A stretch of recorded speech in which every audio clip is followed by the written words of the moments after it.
we would humbly request everybody to move more close. Is that possible?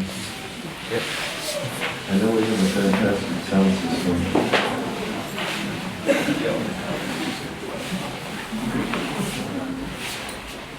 The important thing is we're going to be doing Kirtan, and it's a call and response meditation, and we'll be singing the mantra from here, but it's very, very important that everybody will participate in the chanting, and we very much want to hear your voices, because all of the combined voices, they create a very, very, very pure transcendental sound that we can focus our minds upon, and that will open our hearts, that we can understand our original spiritual nature and our relationship with Sri Krishna. So Avadutta Chandra gave some introductions. I'm BBGS, and I'm very happy to be with you this evening in Helsinki.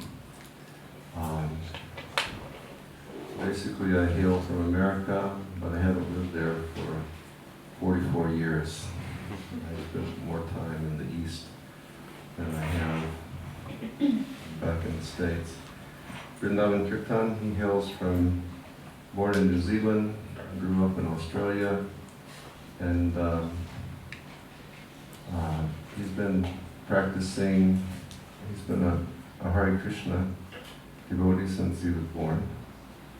And he's been playing the drum since he was a child. He has a very deep love affair going on with the Mridanga drum.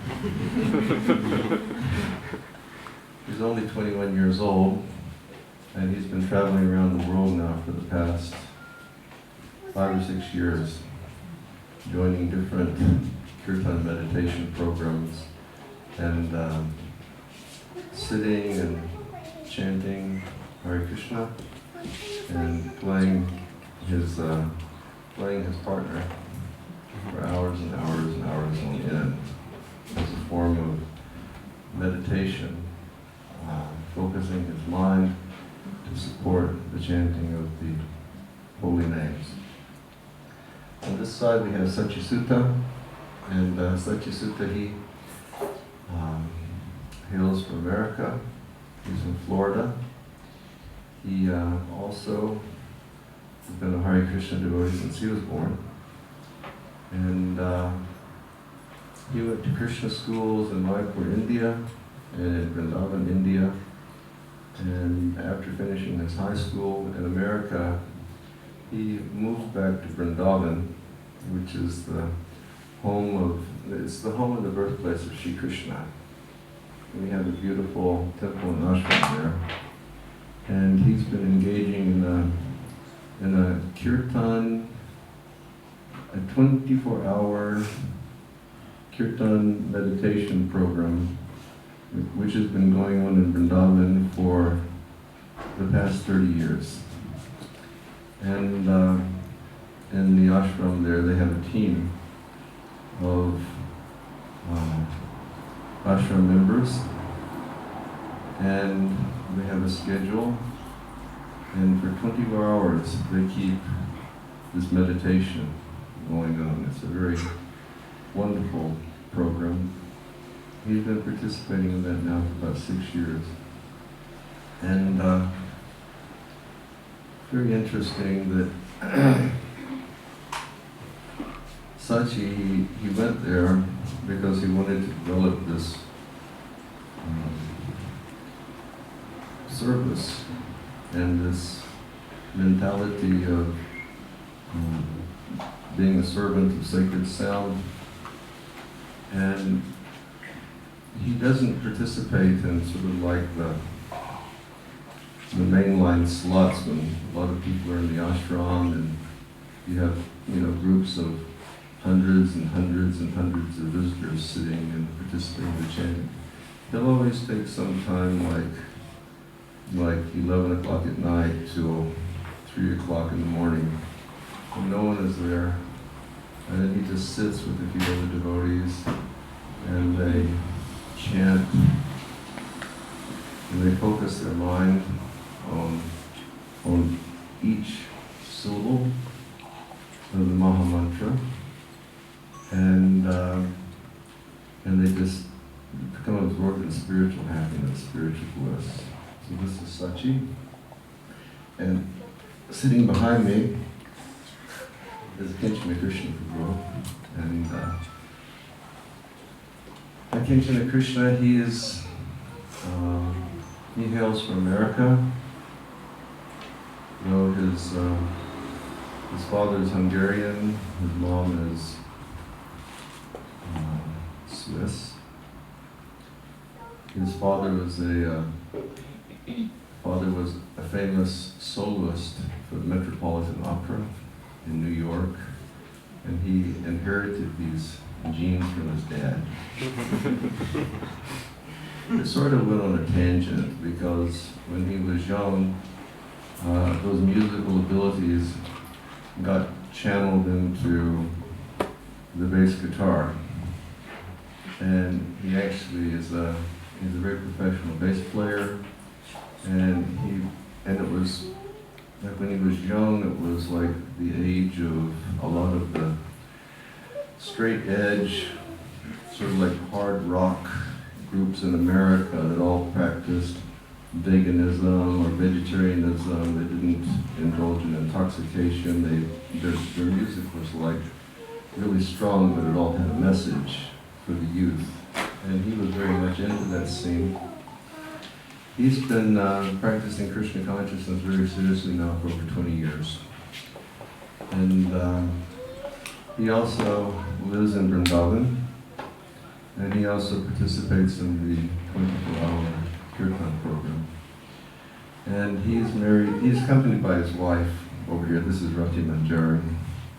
And Rati is from Karelia, just near here, but on the other side. And she was telling me the other day how when she was young, her mother used to bring her to Helsinki every year, and she would spend some time here just to learn Finnish language.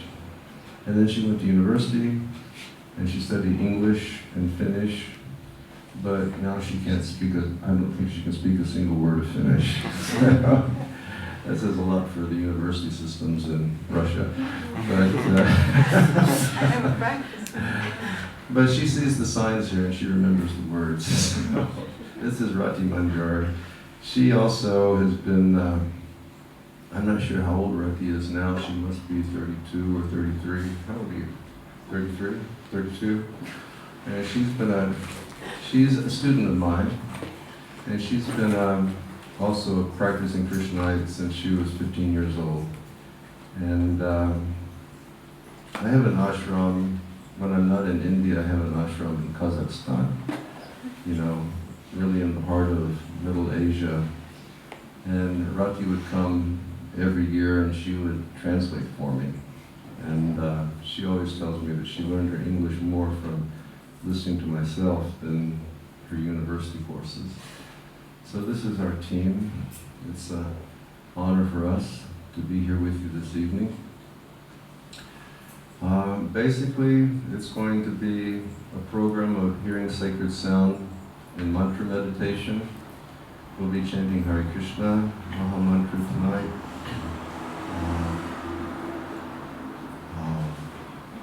In the Vedic literatures, the Hare Krishna mantra is known as the Maha Mantra. And it means that the Vedas are composed of hundreds and thousands, maybe millions, unlimited mantras.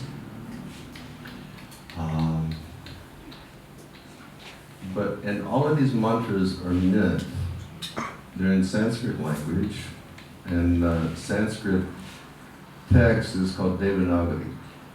And Devanagari, it means the language which is read by the Devas, the language which is understood by the gods. So Sanskrit itself is a transcendental language. All the Vedas were written down and Sanskrit. And of all the mantras of the Vedas for the purpose of awakening self-realization, God-realization, the Maha, or the greatest mantra, is called the Hare Krishna mantra. It's 3 words, Hare Krishna Rama. Hare indicates the compassionate feminine aspect of the Absolute. And Krishna, it's taken from the word Karshati, which means attraction. So Krishna means that the Absolute Personality of Godhead is all attractive. And the idea is if we learn to focus the mind on the all attractive, then the mind will cease to be attracted to all the temporary things of this world. That's the real basis of all the different schools of yoga, whether one is practicing karma yoga, or Jnana yoga, or Astanga yoga, or Bhakti yoga. We're Bhakti yoga practitioners. The foundation is before we can go further, the mind has to become perfectly controlled and fixed, and the senses have to be perfectly controlled and fixed. In the 6th chapter of the Bhagavad Gita, Sri Krishna discusses the yoga of mysticism with his student Arjuna. And he tells Arjuna, well, if you want to perform mystic yoga, you must live in the jungle. And his student says, that's not a problem. And he says, you must meditate just you must sit in trance, and you must sit in a lotus position. You have to keep your eyes closed, focus on the tip of your nose, and you have to give up sex. And his student Arjuna said, no problem. And he said, you have to be very austere, no problem. And he said, and your mind must be perfectly fixed, and your mind must be perfectly controlled. And Arjuna said, problem. And he told Krishna, he said, my dear friend, you've said the mind must be perfectly fixed.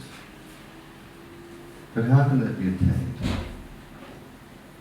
Because for me, and Arjuna was a great person. He said, for me, trying to control the mind is like trying to control the wind, like trying to capture the wind. It's very, very difficult. According to Vedic instructions, the mind has 2 functions. One is called sankalpa and one is called vikalpa.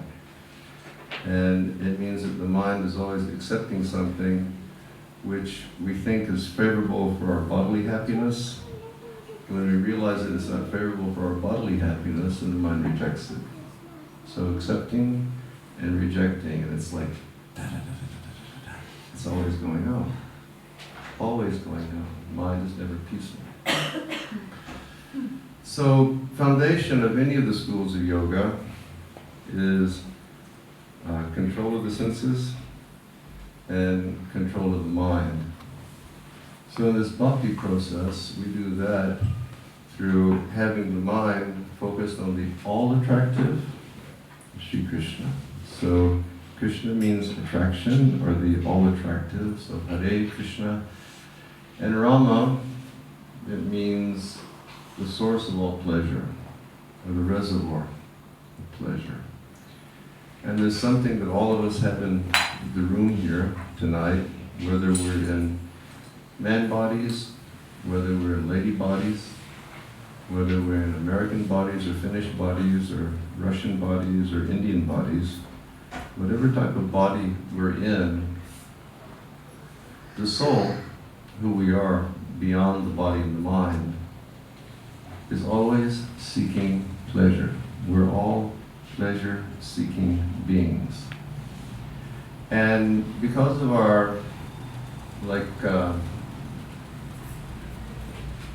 attraction, long-time attraction to the temporary things of this world, we always consider that we're going to find pleasure in something which is temporary. And that gives us like a drop of pleasure, but then it runs away very, very quickly. So the absolute personality of Godhead, He is the reservoir of all pleasure. So by chanting this mantra and fixing the mind on the mantra, we can actually tune in to the source of all happiness, and our souls can become enriched and satisfied and awakened. So we'll do that through mantra meditation tonight, and we'll begin by asking Sachi Sutra to sing. Thank you all very much. Hare Krishna. Oh, and while we're chanting, again, we just need to focus on one thing. Sachi is super talented, Vrindavan is really talented, the Kinchin is really talented, but please, under no circumstances, have the idea that some type of performance or something is going on here, because this is a group meditation. And the most important instrument will be your voices. And so the idea is, you'll hear the mantra coming from the lips of Sachi, and try to focus your mind just to hear the sound vibration that's coming from his lips, and then you will sing it. And while you're singing, please focus your mind on what you're singing. And this way, we're all going to make that effort to keep the mind very tightly and very nicely controlled on transcendental sound. And we'll see what that does to our hearts. Okay, thank you very much.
And that will actually make your mind and senses so fixed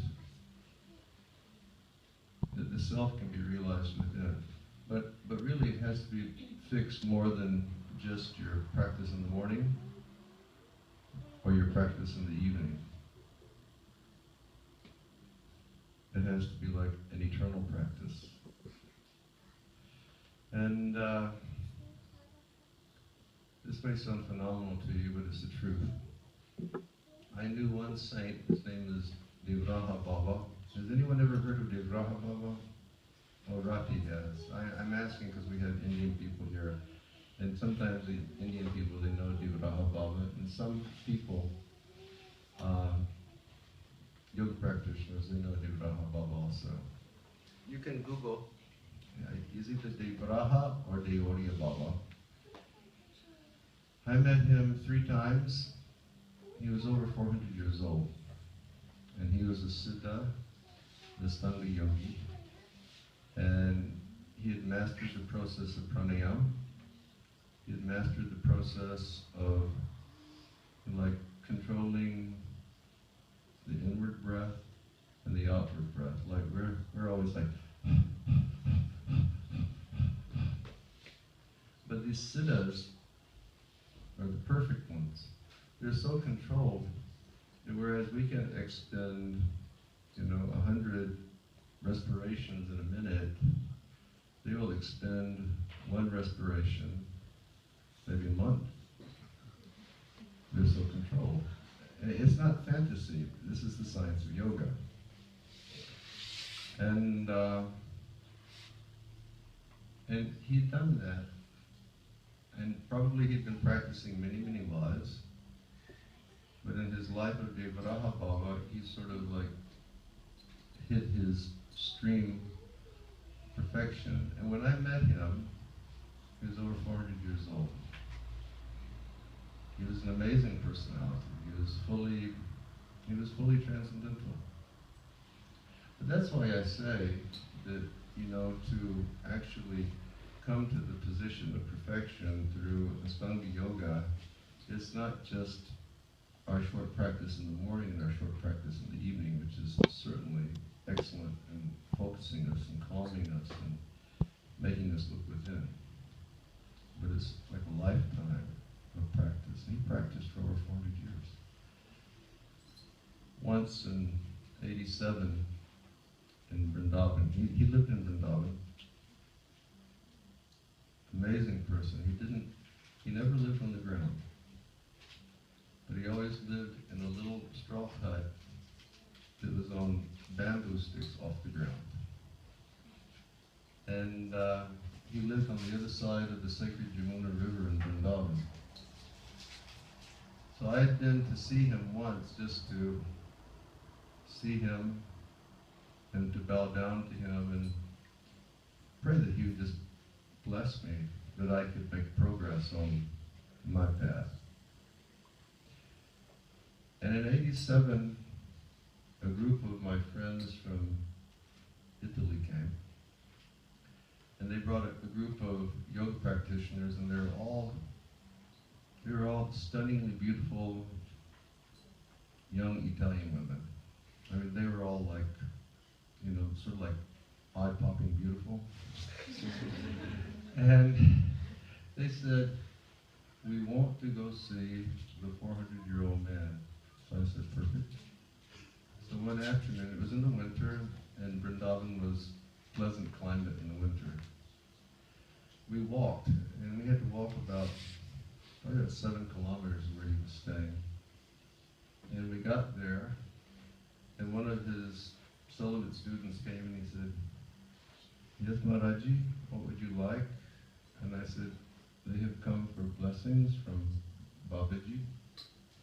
And so he called up, he said, "Babaji, Western people have come, they want your blessings." So he came sort of like crawling out from his hut, and he's like, basically he was just like bones with some skin on him, with these phenomenally long matted hair. I mean, really like long matted hair, And his face, when you saw his face and you saw his eyes, you could really believe that he was ancient. And he looked, and he smiled, and he said, "What would you like?"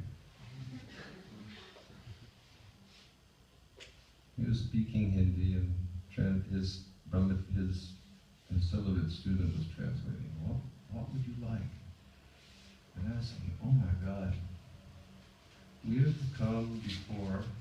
Well, he said, "What would you like to know?" That was it. And I was thinking, my God, we've come in front of a 400-year-old Siddha Ashtanga yogi, and he's ready to just tell us anything that we want. And you can imagine the realizations he's had about the soul, the realizations he's had about spiritual attainment, the realizations he's had about practice, the realizations he's had about overcoming the difficulties on the way. And I was like, and I turned to the ladies, I said, "What do you want to know?" And so they huddled together and they started speaking, and like these Italian hands started moving. And then they came with their question to the Maharaj. And they all folded their hands and they looked at him and said, "You are 400 years old." And he went, and they said, "What is your diet?" And at that point, I just went, "Oh, Lord Jesus, what are they doing?" And I fell over, and I turned like red like a tomato. What do you eat? And I was thinking, gosh, is that the best they could do? And so you know what he told them? He started to, also, he sort of like, he just smiled. He was just radiating. And he said, "Eat? I never eat." He said, "At my age, if you tried to eat, it would kill you immediately."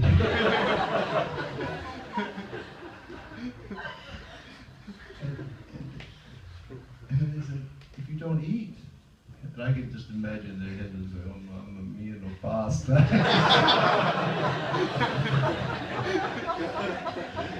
No pasta, no pane, no pomodoro.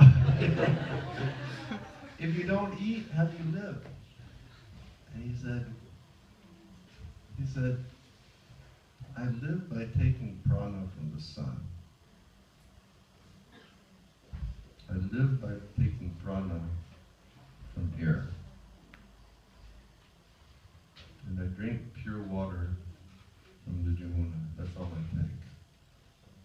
And they were just sort of like amazed. And then he said, "Anything else?" And then I just suggested to the ladies that we bow down and just ask him to give blessings and, leave while we're still ahead. So, pranayama, breathing, controlling the breath and extending the duration of life. And that will help you to realize the soul within and awaken the soul. But in the Bhakti school, the soul is awakened through transcendental sound. The soul is transcendental because the soul is not of this material creation, but the soul is a part of the Absolute. The soul is a part of Sri Krishna.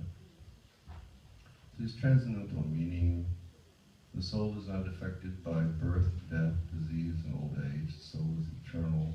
The soul is completely full of knowledge, and the nature of the soul is to always experience ecstasy. So, since it's transcendental, there's nothing material that can awaken something which is transcendental. That's why you see society today, we're all souls. We're all souls. But everybody is always running after temporary material things to be happy, but they're not satisfied. Maybe satisfied for some time, but then that sense of satisfaction goes away.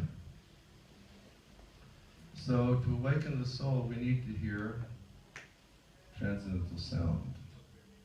So the Hare Krishna mantra is that transcendental sound that awakens our spiritual nature. So therefore we can sit and engage in this type of Kirtan meditation for hours. And the great teacher of the Maha Mantra, he was an incarnation of Krishna who appeared in India 500 years ago. His name is Sri Chaitanya Mahaprabhu, and he gave an instruction, Kirtanya Sada Hari, which means our duty is that we should always keep ourselves alive and fixed in Maha Mantra chanting. Okay, enough talking. Now we're going to request the King Sri Krishna group to lead us in some Kirtan. Thank you all very much.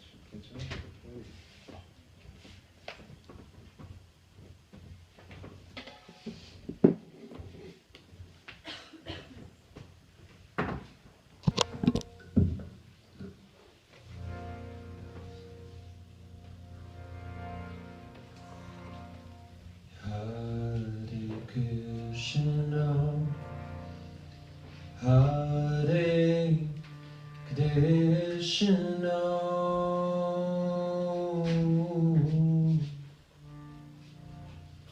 Krishna Krishna, Hare Hare,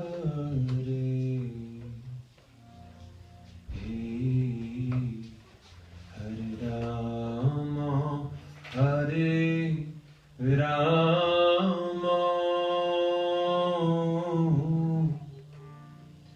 Rama Rama, Hare Hare.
Remember I told you his dad was a soloist with the Metropolitan Opera.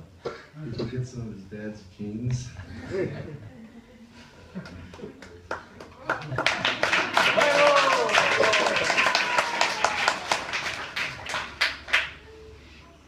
Let me ask you a question. What about Vrindavan Kirtan's drum flag?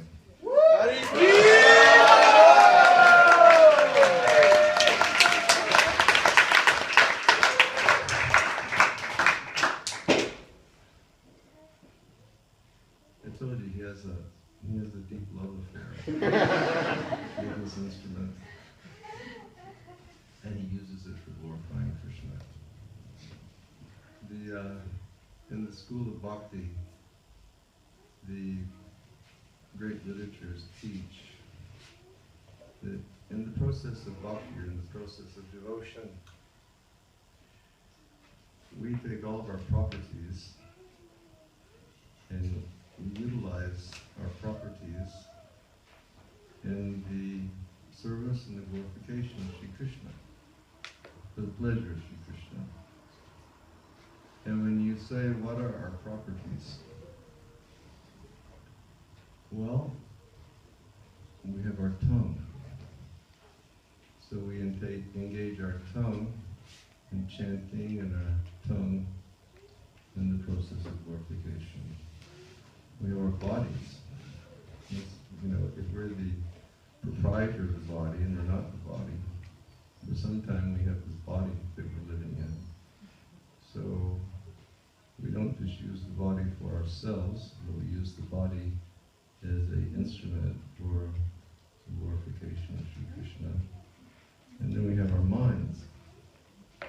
So instead of letting our minds run like unbridled horses all the time, then we keep the mind absorbed in Krishna, chanting Hare Krishna. So we have body, mind, tongue engaged, ears engaged in hearing. We try to keep mind and senses fully absorbed in the Absolute. And by practicing that way, in time, we can all come to the yogic perfection, which is called samadhi, or deep trance. This chanting is a very powerful process.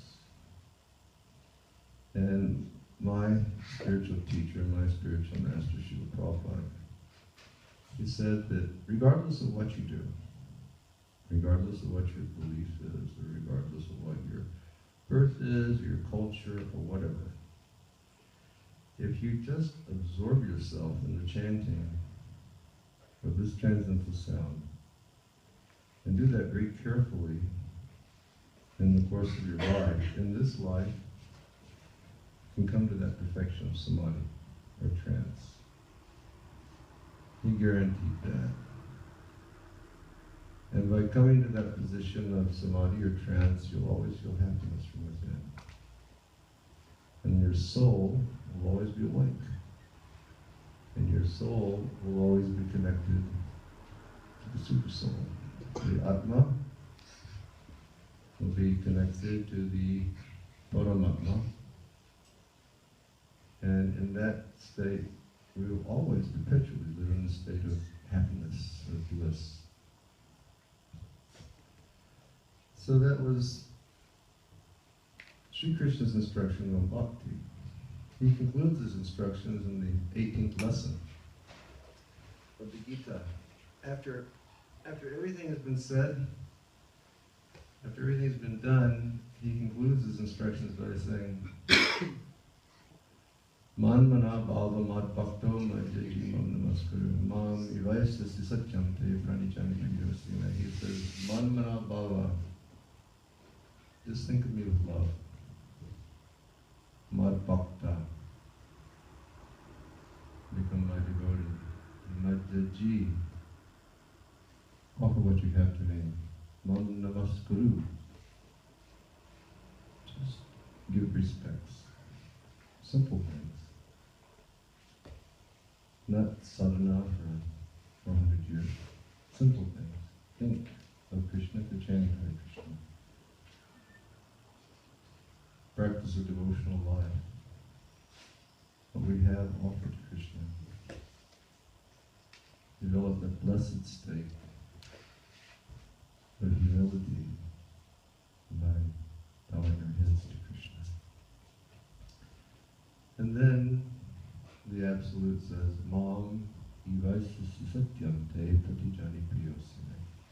says, if you just do these simple things, then I will bring you to me. And why? Because we have become lovers. And that is the goal, is to develop this pure love. Not like the self-serving love of this world, but to develop transcendental love, causeless love. So that's what Bhakti is teaching.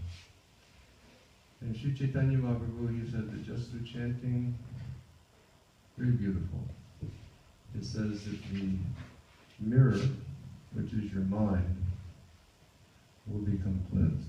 Like now when our minds is like a mirror, but the mirror has a lot of dust on it. Because we're considering that we're, whatever we are, that's what we're considering we are. We think that we're men, we think that we're women, we have all of these different material conceptions. So he says, you look inside of your mirror and you think, I look inside the mirror and I think, oh my God. You know. And you look inside your mirror and you think maybe, you know, Finnish. Look inside your mirror, you think Indian. Look inside your mirror, you think so many things. But he says that simply by chanting, our mirror becomes cleansed, our consciousness becomes cleansed. So when we look inside, we see who we are. Not something temporary, not like the cover, not the clothes, but we see the person within. And then he says, Bhava Mahadavagni Nirvapanam. Chanting is such a blissful thing, it's such a purifying thing, that the fire of material life becomes extinguished, meaning we become peaceful, become happy, become satisfied. And then he says, and then here he becomes very poetic. And he says, Shreya Kairava Chandrika Vitaranam Vidyabadu Jivanam. He gives a beautiful example of a lotus. And he compares the heart to a white lotus.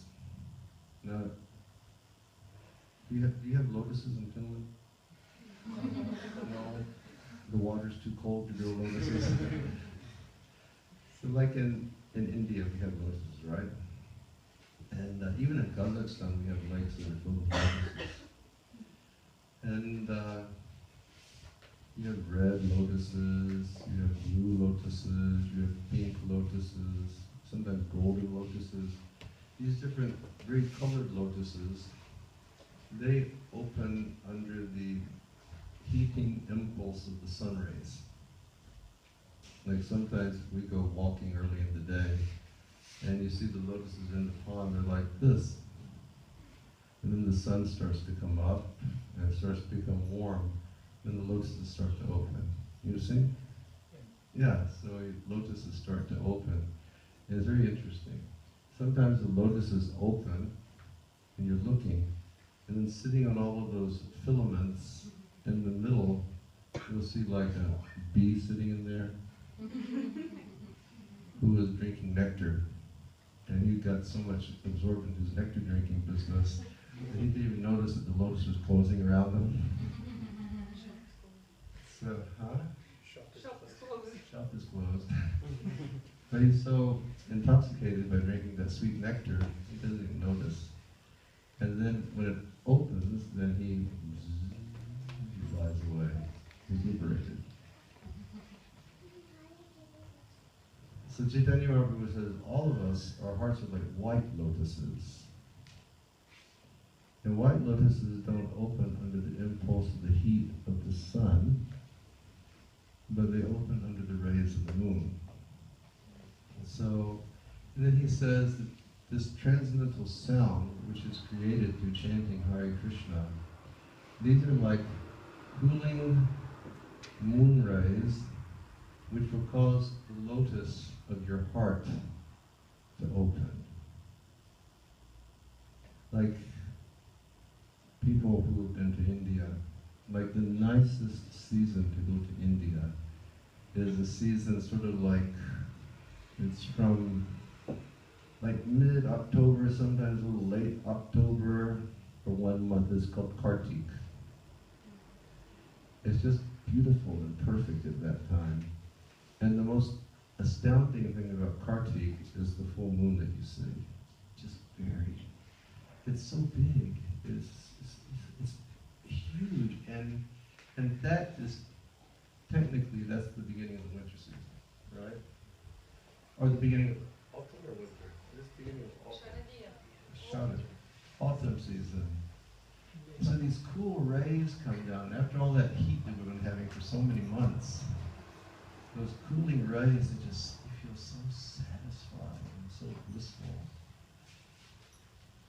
So when the cooling transcendental rays of the sound of the Hare Krishna Maha Mantra, well, if we do this regularly, make it a regular, like a daily practice, and those cool rays will always be descending upon the heart. The lotus of our heart opens, and then the soul becomes revealed. We see who we are within. Not sort of just theoretical, saying I'm not the body, I'm the soul, but we actually have revelation, divine revelation.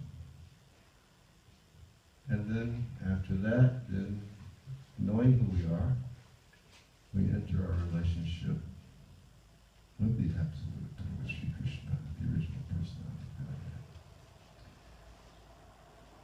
And you see, it's so blissful. It's a Shreya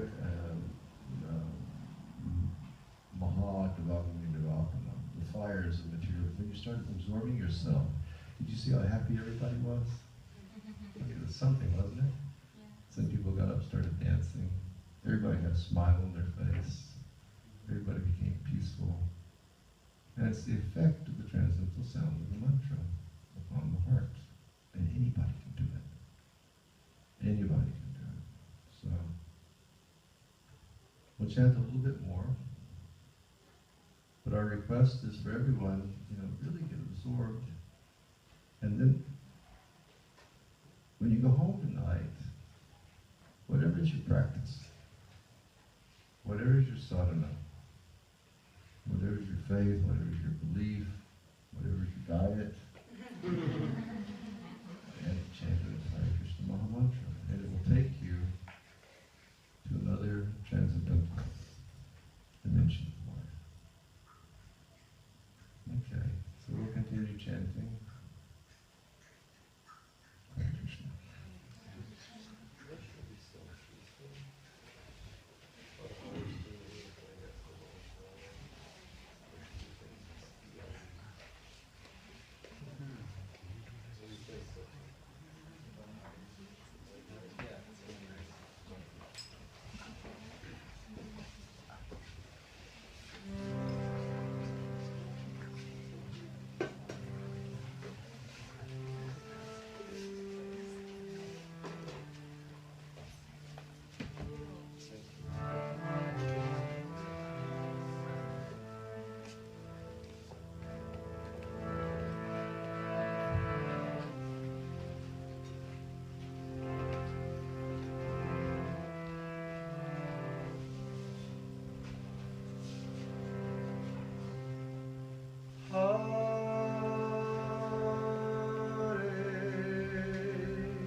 Krishna,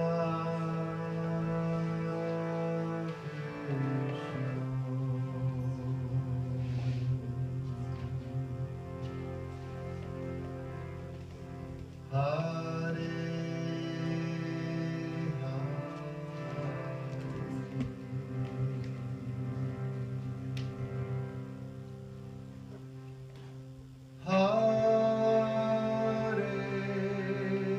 Rama,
Krishna,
Hare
Krishna,